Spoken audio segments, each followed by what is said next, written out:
Hi everyone, and welcome back to another video. It is my favorite time of the month. It's the last day of the month. We are 40 minutes away from the first day of the month, which means I get to budget. So if you want to walk through my YNAB budget with me, please keep watching. Okie dokie. Hi, everyone. All right, so it is officially December 1st, the first day of the month. I haven't done any spending, and before I do any spending, I am going to fill out my budget. I did make a few changes since we last walked through my budget, and I'm going to get to that in a minute. But before I start, I also wanted to say that with the new year approaching, I know that I have been spending more time figuring out what I want 2026 to look like as far as my financial goals look and my financial wellness. And I know that this time of year is a time where a lot of people, I think, are looking for ways to set themselves up for financial wellness and stability in the new year, particularly if they know that they're struggling with their finances and they're kind of looking for a way to maybe ease that struggle a little bit. So I just want to take a second here to say that if you are looking to use 2026 as a new opportunity to get your finances in order and learn more about personal finance, the tool that I'm using today and that I've used for the last 7 years is called You Need a Budget. And I have found it super life changing. I love a good spreadsheet, but to me, YNAB is a spreadsheet on steroids and it's worth every penny to me. And I just find it a lot easier and more intuitive. And I actually want to go in and update my budget in a way that I don't think I would do if my entire budget was done on a spreadsheet. I tend to use spreadsheets more for like forecasting, which you can't really do in YNAB. It's not necessarily a part of the You Need a Budget philosophy, but that is how I use spreadsheets. And then also just to see my data year over year as well. I find that spreadsheets can be a lot more helpful in that regard. But as far as budgeting and tracking my spending and my income and expenses, I find that YNAB is a lot more helpful to me than a spreadsheet. So, what was the point of all of that rambling? I think I just want to say if you are looking at a ton of budgeting videos, I think you should actually consider You Need a Budget, but of course, I'm biased. If you haven't heard of You Need a Budget before, essentially what I always tell people is that it is a philosophy, an approach, and a mindset more than it is a budgeting software. The mindset or the philosophy is, I guess, called zero-based budgeting. But more than that, YNAB asks you to only look at the money that you currently have. It does not encourage you to forecast on the income that you think is coming next week and assigning those dollars out. No, it wants you to look at the money that you currently have, that you currently own, even if that's $2. And the question that YNAB asks you is, what do you need this money to do before more income comes in? And so this whole philosophy just kind of changed my whole approach to budgeting and saving because previously, pre YNAB, in order to determine whether or not I was able to afford something, I would open up my bank account and see how much I had sitting in my checkings account. And say I wanted something that was $500. If I saw that I had $800 in my checkings account, I'd be like, heck yeah, I can afford this thing. And it'd leave me with $300 in my account and I'd buy it anyway because I technically, I'm doing air quotes right now, could afford it, but I wasn't taking into consideration the fact that maybe I had a $50 phone bill coming out the next week and maybe rent was due in a couple of days before my next paycheck came in. YNAB instead forces you to look at all of the money that you currently have and before you spend, really tell yourself, what do I need this money to do? What are my priorities for this money? And they used to call them the four rules. I think they might be like the four questions or something now. But rule number one was give every dollar a job. And I think that that rule in particular is what makes YNAB so powerful. And I can't remember if I mentioned this at the beginning of the ramble, but what that rule is basically defining what zero-based budgeting is. It means by the end of your little budgeting session, you should be left with $0.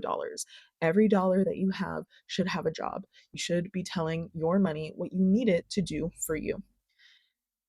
Okay, I'm gonna get off my preachy pedestal and we are gonna go ahead and budget out my funds.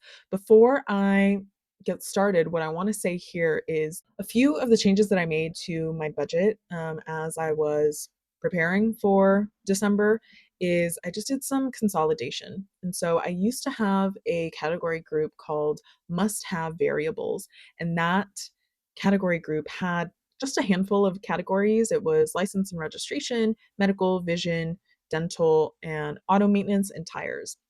And instead, what I decided to do was roll all of those sinking funds, which is what they were, into my savings category group. And I've renamed my savings category group. It used to be an arrested development reference, it was a banana stand, but instead I've decided to update it to what it kind of feels like it is for me. Everything that I have in my savings groups, including the sinking funds, are kind of rainy day funds, right? There are things to keep me afloat for when shit happens. And so I kind of liked this little nautical theme for it because so much of what lives in here are sinking funds, and that felt nautical to me. So I'm going to open all of these. We're going to go through them all. But what I think I'm also deciding is that because a lot of these are savings, I I want to fund them after I do my monthly and my annuals, I think. So I'm going to stick it down here right before my nice to house because I'd rather put any additional funds that I have in my life rafts, and then whatever extra pennies I have can go into my nice to haves. My nice to haves are basically all the things that I don't necessarily need. It's clothing, fragrance, makeup, nail polish, basically all my fun money, and all the specific categories that I have for my fun money that if shit hits the fan, I don't need a fund necessarily. There is one that I might need to fund as far as like my household supplies. A girl needs toilet paper and paper towels and cleaning solution, but all the other ones are kind of whatevs. All right, so do not be alarmed. I'm about to expand everything. What I have here in my ready to assign is basically all of the income that I made in November plus any rollover that I had from October, because I don't think my income in November was 10K. I think it was around 6K or something. So this includes some rollover plus my income in November, which I keep in this month ahead category. You can see that I just dumped it all out into my ready to assign, and now we can start budgeting. So this is my final month of contributing to my Roth IRA. I'm still debating whether or not I want to continue dollar cost averaging in 2026 or if I want to do a lump sum in January. If I do decide to do a lump sum, I'm going to have to rework my budget kind of extensively, particularly here from these life rafts, because the 2026 maximum, I believe, is $7,500. So I need to move some things around if I wanted to do a lump sum payment. If you know if you're going to be contributing monthly or just doing a lump sum payment, I would love to hear in the comments maybe why you're choosing to go that route. Maybe you'll sway me in one direction over the other. Okay. Next, these are all of my monthly expenses. Traditionally, I'll just like highlight all of them and then do what's underfunded. I'll just go line by line here in case it's helpful. So first is rent. I pay $18.50. I'm never leaving this apartment. I go to a private strength training gym that costs quite a bit of money monthly, but it's essentially because I get to work with a coach every time that I go in. My car note is $452, but I always at minimum assign $500.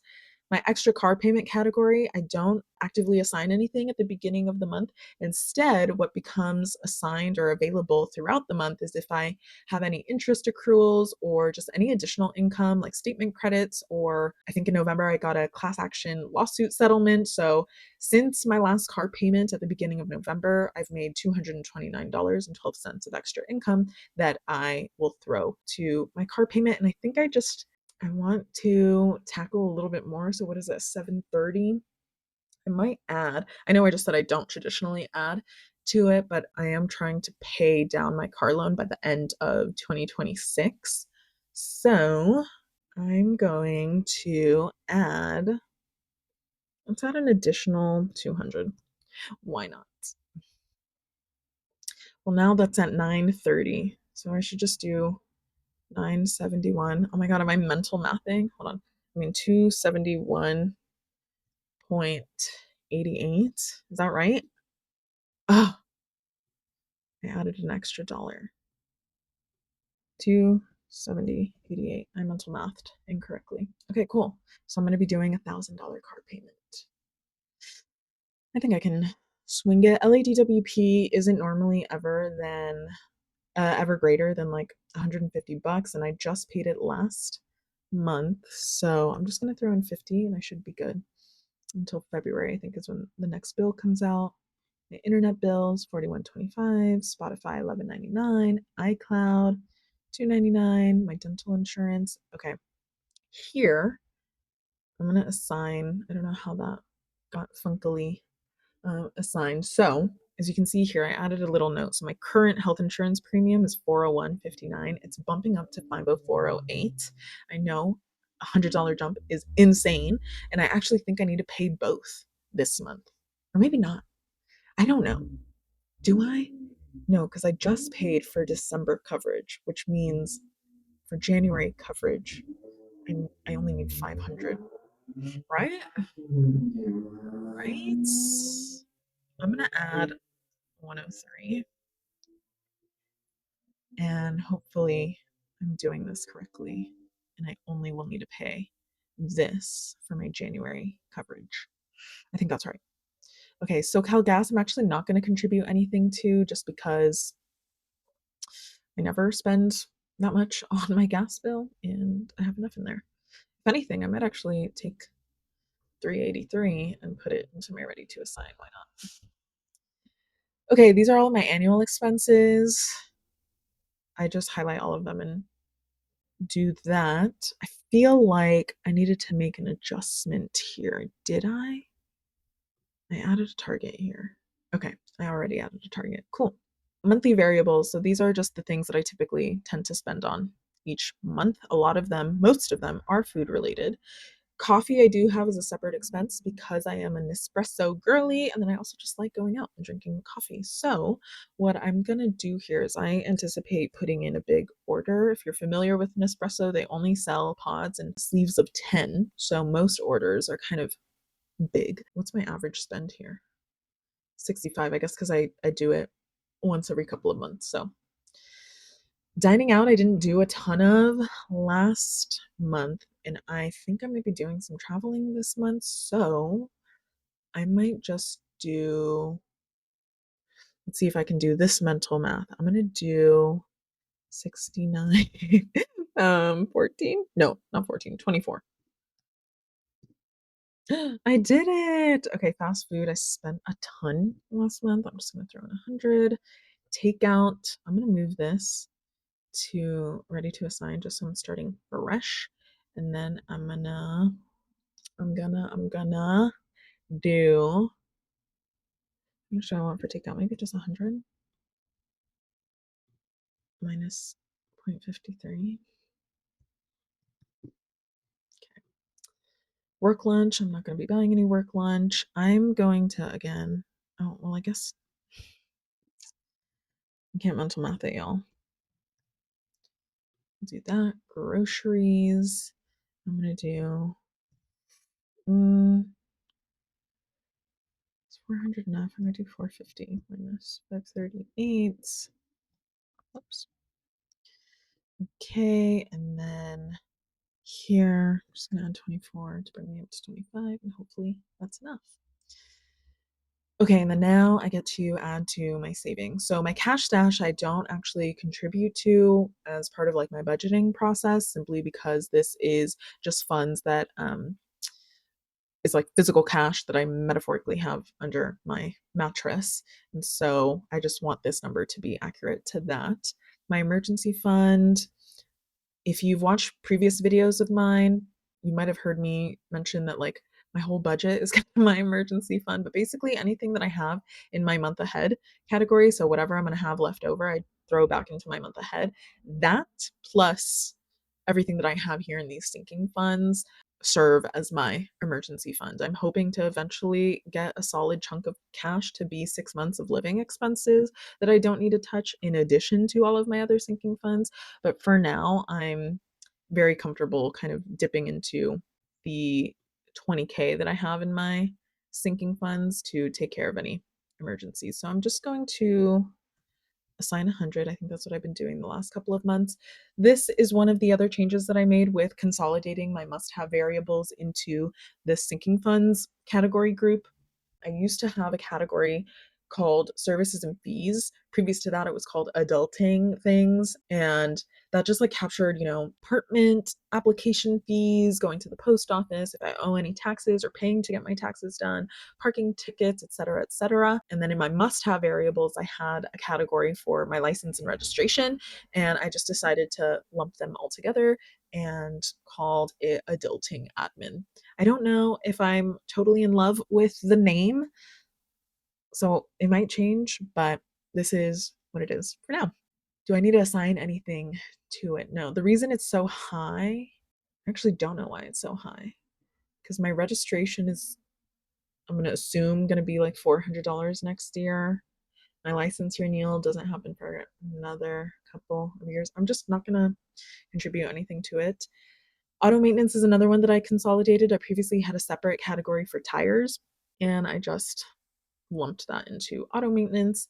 Here, I am going to assign $100. This is another one that I consolidated. I previously had my collision and comprehensive deductible as two separate categories. Both had the padlock, which just indicates to me that these are categories that I'm not going to be doing any active spending from unless it's for that specific thing. And so I can't pull money out of it to cover overspending in another category. And so since I wasn't touching those and I hopefully never have to touch them, I just decided to consolidate there. Dental dental.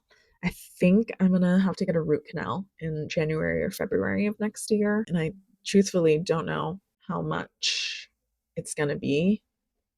I'm going to, let's get myself up to 3,500 and hope for the best. Medical, I have a doctor's appointment coming up, and I think I'm gonna have to redo some labs, plus my copay, plus some new prescriptions, perhaps, or like refills. I'm gonna do, it's kind of high, but I don't know, man. I'm nervous. Let's just make some money available. New car fund. I'm just throwing chump change in here for now. My public service loan forgiveness. So if you have federal student loans, you know that they've likely been on pause for a while. And so I, a couple of months ago, started saving some funds. So once those payments start up again, I have some funds that I can draw from so that it doesn't like throw my whole budget for a loop. Tech replacement. So I actually need a new phone and I would like a new computer and just some other stuff. Like right now I'm operating on an iMac and I would love a second monitor or just a better computer. A little faster computer. This one I got back in 2020, I think. So it's kind of old. Not super old, but yeah, just something that I'm starting to think about. How much do I want in here? Let's just get me up to 500. It's definitely not going to be enough to get a new computer or a phone, but whatevs. I think I'm going to be doing some traveling this month. Not that I plan on spending $4,500 on the trip, but let's just beef it up a little bit. I need to do something with this target. Why is it? Uh-huh. Okay, I should make this yearly. And maybe let me increase the goal to 8,000. Save. Okay, and I'm on track. Noise. Refill up to each year. Hold on. Set aside another 1,000. I think refill is right. Yeah. Okay. Perf. Next, vision. I had an eye doctor's appointment a couple weeks ago, and I learned that my prescription did not change. So I didn't get new glasses or anything. But as I was in the waiting room looking around at all of the glasses, I fell in love with a pair, and like they've been sitting with me and they've been on my mind since that appointment like 2 weeks ago. And I think I was kind of waiting for the holidays to pass because I think I'm going to go back and I think I'm going to get them. I don't know how much it's all going to be. So let's just do this. And then unexpected expenses. This is just a catch all for anything random. The example I can think of right now is that when Love Island was airing over the summer, I got a Peacock membership and I just had it for, those 3 months that the show was airing. So I'm just going to bump this up to 75, I guess. Okay. So those are all my little life rafts, my just in cases, my sinking funds. That's looking pretty good to me. And next is my nice to haves. So I've actually already done most of my Christmas spending. I think I just have a few more things. I don't fully anticipate spending that extra $150 that I'm adding, but I'm going to add it just in case. Clothing, I don't anticipate that I'm going to be buying anything this month, but these are also for the most part additional sinking funds. So let me just start ramping that up. I don't see myself going on any dates. This one, like, I don't use as a sinking fund. I don't want to keep money just sitting in here for when I go on a date. It's not important to me. I haven't been on a date in months. It's just not a priority right now. Fragrance, I'm going to start building this up. Gifts, I did a lot of spending on gifts. There was a lot happening in the month of November. So I need to bring this up because I have a couple birthdays. I think that should be enough. Giving, let me add another 150. Hair care, I don't need to touch. I'm going to add stuff to hair products. I tried a new hair product today, actually, and I hate how it makes my hair smell. So I don't know that I'm going to be able to use it. I'm going to give it a couple more tries, but I really can't get past the smell. Happy spending. So this is my fun money for books, concerts, games, puzzles, subscriptions, comedy shows, experiences. I booked a couple of things in November and I went to one last week. There's a paranormal activity live show and it was actually really good. I love the feeling of being scared, which I know that that sounds crazy, but it was a lot of fun. Okay, this is another edit that I recently made to my budget. So I previously had two categories here in my nice to haves. One being household supplies, which technically I guess should be a monthly variable. And then I have housewares. I'm wondering if household supplies should be a monthly variable. Look, see what I don't have is decor and furnishings. Oh, I might change this to decor and furnishings. I think I just changed my mind. I want household. I don't know that I like this name, but for now, that's what it's going to be. And keep it here. I don't think I'm going to be doing any spending, but I'll just add $50 to it. And then here, decor and furnishings. Let me stick that over here. I mean, the reason that I didn't move this one up here and instead I created a new one is because all of my data in here is all of like my decor and furnishings, like mattresses, bed frames, everything when I was like moving apartments came out of this line item. And so I don't want to skew the data in that way. I'm sure I did have household supply stuff in here as well, but just moving forward, I guess I'll have a separate category. Do I want them separate or do I want them together? Here's the thing. It's like these are necessities each month. Okay, so decor and furnishings, I need to just change to like candles, shelving, furniture, etc. Cool. Do I want to add anything? I'll just add $40. Why not? Okay, where was I? Leveling up is something new that I added this month as well. So last month I bought a career assessment. So I decided to just add a category for it. And did I add notes? Perfect, yeah. Oh, and yeah, I added skill building here because there's a pottery class that I think I want to take. I think it's $160. I'm gonna throw 200 in here just so I can use it for the pottery class and something else that's worth $40. Makeup, I don't foresee myself doing any spending. I'll throw some little dollars in these just to bring these up. Personal care, sure, I'll bump it up. Shopping, I don't see myself doing too much spending. Skincare, same thing here. Let's just bring it up. And then tech. This stuff to me is like phone cases, chargers. I like having notes. I don't know why. Phone cases, chargers, earbuds, etc. Do I want to add anything? We'll just bump it. Toiletries. This, I think, I don't need too much. 0.34. And then wellness. This is, oh, I don't know if I mentioned this earlier, but I got a traditional gym membership. There was a Black Friday deal for like an annual membership. And I think this comes out to, what's the math on this? Like $16 a month or something, which feels worth it to me. So I put it in wellness. So I need to replenish this. I'll just add 100. Why not? And then that's it. I do have a wish farm, but this is mostly just like a list of things. I don't fund because stuff like this, so like Battle Station, MacBook, and new phone would be a mix of either tech or tech replacement. And then all like the furniture type stuff, desk, bookshelf, coffee table, dresser would come out of probably decor and furnishings. Same thing with TV, vanity. Ninja Creamy would probably come out of shopping, I think.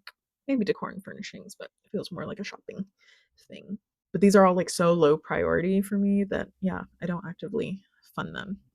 Okay, I think that's it. So I am left over with a little over $1,000. And essentially, what I do is I just throw that back into my month ahead and let it roll over for January.